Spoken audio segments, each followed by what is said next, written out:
Hello नमस्कार साथियों। दोस्तों इस वीडियो में हमने हिंदी का 30 क्वेश्चन से अवगत कराऊंगा। तो चलिए इस क्वेश्चन को देखिए। ये 30 क्वेश्चन इस वीडियो में पूरा करेंगे हम लोग। और इस क्वेश्चन में दोस्तों कंसेप्ट बाय कंसेप्ट से अवगत कराऊंगा, ठीक है। देखिए चलिए पहला क्वेश्चन देखिए। लिखा गया है दोस्तों कि रहीमन जो गति दीप की कुल कपूत गति सोए, ठीक है। बारे उजियारे लौगे बढ़े अंधेरो हाय में अलंकार पूछ रहा है, ठीक है। तो इसमें अलंकार बताना है दोस्तों। देखिए 4 ऑप्शन दिया गया है, ठीक है। इस 4 ऑप्शन में से दोस्तों एक को बताना है कि इसमें से सही क्या होगा। देखिए इसका राइट आंसर दोस्तों मैं बता रहा हूँ। इसका राइट आंसर दोस्तों हो जाएगा ऑप्शन नंबर डी, जो कि सलेश, ठीक है। सलेश। इसमें बताना है, अलंकार बताना था, ठीक है। अब थोड़ा कंसेप्ट समझिए। कंसेप्ट में लिखा गया है दोस्तों कि अलंकार कैसे जानेंगे कि ये अलंकार है या सलेश अलंकार मतलब ही ये क्यों है, ठीक है। कैसे जानेंगे, इसके लिए कुछ कंसेप्ट होना चाहिए। तो सलेश अलंकार के लिए दोस्तों ये कंसेप्ट यही है हमारे अनुसार। देखिए सबसे पहले मैं बताऊं दोस्तों कि सलेश अलंकार कैसे पहचानेंगे, ठीक है। अलंकार तो बहुत होते हैं लेकिन सलेश यहाँ राइट आंसर है। इसमें कैसे जानेंगे, देखिए दोस्तों, जहाँ किसी शब्द का अनेक मतलब जहाँ किसी शब्द का अनेक अर्थों में एक ही बार प्रयोग हो, ठीक है। मैं दोहराना चाहता हूँ, जहाँ कभी यदि किसी शब्द का अनेक अर्थों में एक ही बार प्रयोग हो, वहाँ दोस्तों सलेश अलंकार होता ही है, ठीक है। आशा करता हूँ आप लोगों का समझ में आया ही होगा, ठीक है। अब इसी तरह नेक्स्ट देखते हैं दूसरा क्वेश्चन। दूसरा क्वेश्चन भी संबंधित है अलंकार से ही, ठीक है। देखिए यहाँ पर लिखा गया है संदेशनी, ठीक है, मधुबन कूप भरे में अलंकार बताना है, ठीक है। तो दोस्तों इसमें भी ऑप्शन इसका राइट आंसर डी हो जाएगा, जो कि अतिशयोक्ति, ठीक है। अब मान लेते हैं दोस्तों कि इसका तो आंसर अतिशयोक्ति अलंकार हो गया। अब अतिशयोक्ति अलंकार पहचानने का भी दोस्तों मैं यहाँ पे कंसेप्ट यानी ट्रिक बता दे रहा हूँ। ऐसे तो ट्रिक नहीं कहना चाहिए दोस्तों, यहाँ पे कंसेप्ट यानी पहचानने का तात्पर्य बता रहा हूँ, ठीक है। तो देखिए यहाँ दोस्तों इसलिए यहाँ पर ऑप्शन नंबर डी जो कि लिखा गया है अतिशयोक्ति होगा, क्योंकि दोस्तों देखिए बता रहा हूँ कि जहाँ उपमेय, ठीक है, जहाँ उपमेय का वर्णन जब लोक सीमा से बढ़कर, ठीक है, किसके सीमा से दोस्तों, तो वर्णन लोक सीमा से बढ़कर किया जाए। मैं फिर से दोहराना चाहता हूँ, जहाँ पर उपमेय का वर्णन लोक सीमा से बढ़कर किया जाए वहाँ अतिशयोक्ति अलंकार होता है। दोस्तों इस क्वेश्चन में देखिए वर्णन लोक सीमा से बढ़कर किया गया है, इसीलिए यहाँ पर दोस्तों अतिशयोक्ति का वर्णन किया गया है और अलंकार अतिशयोक्ति ही इसका उत्तर अच्छा होगा, ठीक है। अब बात कर लेते हैं नेक्स्ट क्वेश्चन की। तीसरा नंबर देखिए, मैं आशा करता हूं दोस्तों आप लोगों को दूसरा या पहला क्वेश्चन समझ में आया ही होगा। नहीं आने पर दोस्तों कमेंट जरूर करिएगा, ठीक है। देखिए तीसरा नंबर लिखा गया है कि निम्न में से तत्सम शब्द का चयन कीजिए, ठीक है। यहाँ तत्सम शब्द बताना है दोस्तों। तो देखिए इसका राइट आंसर दोस्तों ऑप्शन नंबर सी होगा, जो कि भाग्य, ठीक है। भाग का तत्सम दोस्तों मतलब तत्सम दोस्तों भाग्य हो जाएगा, ठीक है। अब मान लेते दोस्तों कि भाग्य का, मान लें कि यहाँ तत्सम पूछा है, अब यहाँ पर तद्भव देता है कि भाग्य का तद्भव दोस्तों मान लेते हैं कि यहाँ पर भाग लिखा गया है, ठीक है। अब यहाँ पर पूछ देता है कि तद्भव बताने के लिए भाग्य का, तो यहाँ पर दोस्तों क्या हो जाएगा, भाग्य का भाग हो जाएगा, ठीक है। अब बात कर लेते हैं, देखिए लिखा गया चौथा, यहाँ पर ऑप्शन नंबर ए में देखिए चौथा लिखा गया है, ठीक। अब चौथा का तत्सम बताना है क्या होगा। तो चौथा का तत्सम होता है दोस्तों चतुर्थ। देखिए मैं यहाँ पे बता रहा हूँ, चौथा क्या हो जाएगा, चतुर्थ, क्या हो जाएगा, चतुर्थ, ठीक।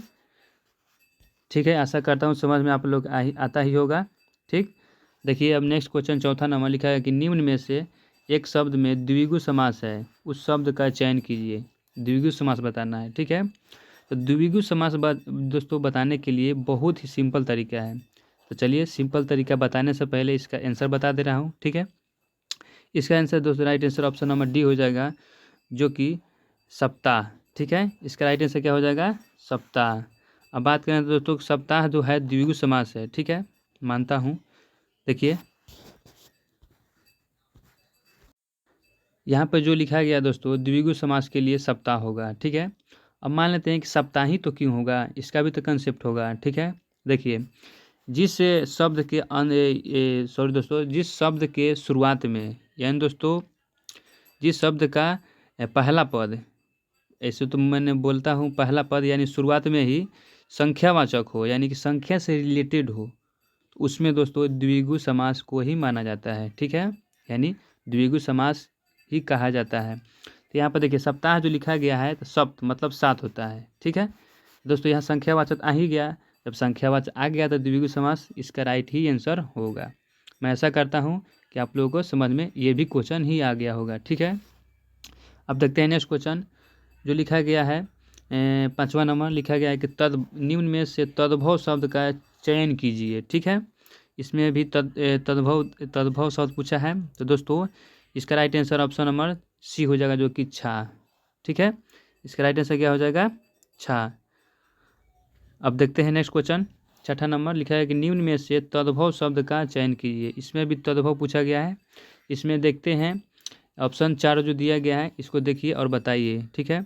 इसका आंसर दोस्तों हो जाएगा 3 का, ठीक है। इसका राइट आंसर क्या हो जाएगा, 3 का, तद्भव 3 का हो जाएगा। देखते हैं नेक्स्ट और आगे। अब देखिए उपमान क्या लिखा गया है, उपमान का विलोम बताना है कि उपमान का विलोम क्या होगा। दोस्तों उपमान का विलोम जाहिर सी बात है कि उपमेय होगा, ठीक है। अब देखते हैं नेक्स्ट क्वेश्चन लिखा गया कि हास का विलोम शब्द है, क्या चीज़ का, हास का बताना है। दोस्तों हास का विलोम शब्द क्या हो जाएगा, तो वृद्धि हो जाएगा, ठीक है। अब देखते हैं नेक्स्ट क्वेश्चन, ये तो सिंपल है दोस्तों, आप लोगों को समझ में आता ही होगा। अब देखते हैं नेक्स्ट क्वेश्चन जो कि लिखा है कि उत्साह का विलोम बताने के लिए, ठीक है। दोस्तों उत्साह का विलोम क्या हो जाएगा, निरुत्साह हो जाएगा, जो कि ऑप्शन नंबर बी में दिया गया है, ठीक है। अब देखिए नेक्स्ट लिखा गया कि दुराचार का विलोम बताने के लिए, ठीक है। तो दुराचार का विलोम क्या हो जाएगा दोस्तों, दुराचार का विलोम क्या हो जाएगा, सॉरी दोस्तों सदाचार हो जाएगा, ठीक है। दुराचार का सदाचार, ठीक। अब देखते हैं और नेक्स्ट क्वेश्चन लिखा है शुद्ध वर्तनी का चयन करने के लिए 11 नंबर क्वेश्चन में दिया गया है, ठीक है। देखिए शुद्ध वर्तनी की बात करें दोस्तों तो क्लेश किस प्रकार से लिखा जाता है, तो ये लिखा जाता है, ये ऑप्शन नंबर डी जो कि इस प्रकार से लिखा जाता है, ठीक है। अब देखते हैं नेक्स्ट आगे जो लिखा गया है वर्तनी की दृष्टि से अशुद्ध शब्द चिन्हित करिए। यानी अशुद्ध मतलब कि गलत कौन सा है, यानी 3 सही होगा, इसमें एक गलत चुनना है, ठीक है। तो दोस्तों ये हो जाएगा ऑप्शन नंबर बी, ठीक है। यानी ग्रहणी जो लिखा गया है ये ग्रहणी जो गलत लिखा गया है, ठीक है। और पिंजरा और सम्मान या संबंध ये तीनों दोस्तों ये सही है, एक ही गलत है जो कि चुनना था, ठीक है। अब देखते हैं 13 नंबर क्वेश्चन जो लिखा गया है कि वर्तनी की दृष्टि से अशुद्ध बताना है, ठीक है। तो वर्तनी की दृष्टि से अशुद्ध दोस्तों आकर्षण हो जाएगा, ठीक है। इसका राइट आंसर क्या हो जाएगा, आकर्षण ऑप्शन नंबर डी, ठीक है। आकर्षण शुद्ध वर्तनी होगा, ठीक है।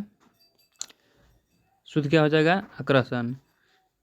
बात कर लेते हैं दोस्तों और नेक्स्ट क्वेश्चन 14 नंबर लिखा है कि वह जमीन जिसमें कुछ ना पैदा हो, कुछ ना पैदा हो उसे क्या कहा जाएगा, एक शब्द बताइए। तो उसको दोस्तों क्या कहा जाएगा, तो उसको कहा जाता है उसर, ठीक है।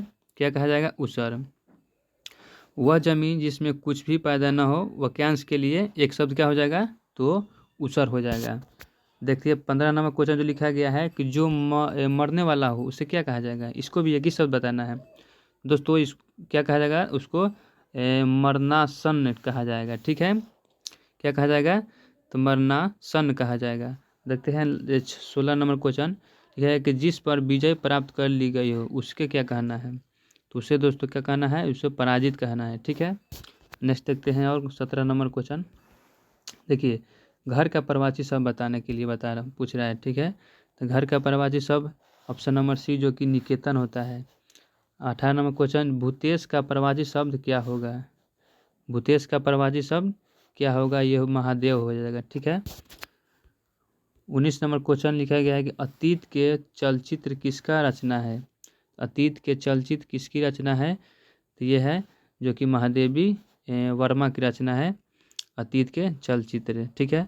और महादेवी वर्मा के दोस्तों बहुत ही मतलब अभी बुक होती है जो कि महादेवी वर्मा के अन्य रचनाएं बहुत होती है, जैसे मैं एक दो बता दे रहा हूँ, आप लोग देख लीजिएगा, ठीक है। देखिए यहाँ पे जो लिखा गया पहला बता दे रहा हूँ मैं यहाँ जो महादेवी वर्मा की बुक होती है दोस्तों, वो होती है, पहला होती है वाणी, ठीक है, वाणी, वाणी होता है, उत्तरा होता है, ठीक है, और बहुत सा होता है दोस्तों, उत्तरा होता है, और मैं बता दूँ नीरजा होता है, ठीक है। ये सभी महादेवी वर्मा की रचना के संध्या गीत होता है, ठीक है, पतझड़ भी होता है, ठीक। देखते हैं और नेक्स्ट क्वेश्चन जो लिखा गया है, देखिए अतीत के हो गया था ये महादेवी वर्मा, और देखिए 20 नंबर क्वेश्चन जो लिखा गया है कि अभिज्ञान शाकुंतलम किसकी रचना है। ये रचना है किसकी, तो ये है कालिदास की रचना है, अभिज्ञान शाकुंतलम, ठीक है।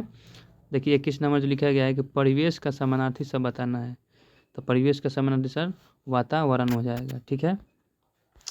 देखते हैं और नेक्स्ट 22 नंबर लिखा गया है कि सुंदर का परिभाषित शब्द बताएं, ठीक है। तो सुंदर का दोस्तों परिभाषित शब्द क्या हो जाएगा, जो कि हो जाएगा रमणीक हो जाएगा। ऑप्शन नंबर किस में दिया गया, बी में दिया गया है रमणीक, ठीक है।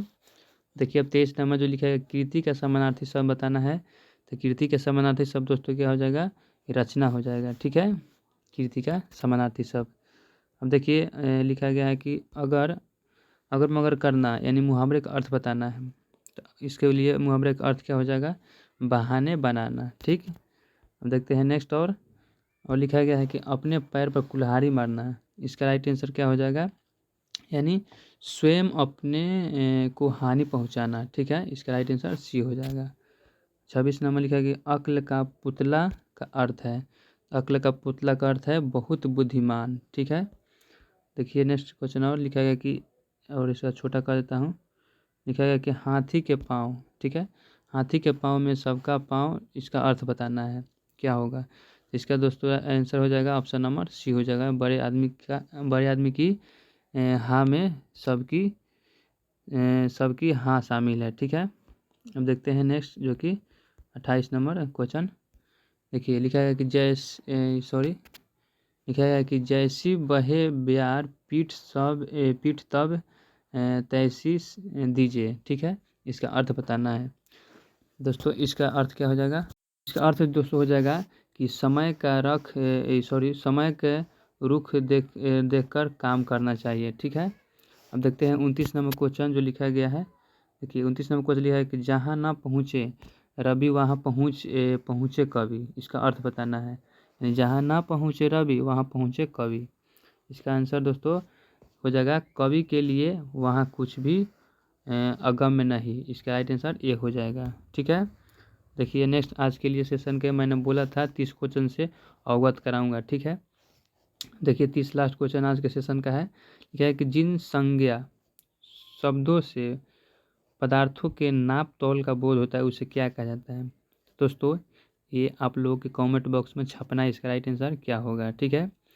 दोस्तों यदि हमारे चैनल से आप लगे कि हाँ अच्छी लग रही है तो हमारे चैनल से जुड़कर सब्सक्राइब जरूर कर लें और लाइक सब्सक्राइब कमेंट जरूर करें, ठीक है। तो चलिए इसी तरह के वीडियो अपडेट पाने के लिए थैंक्स।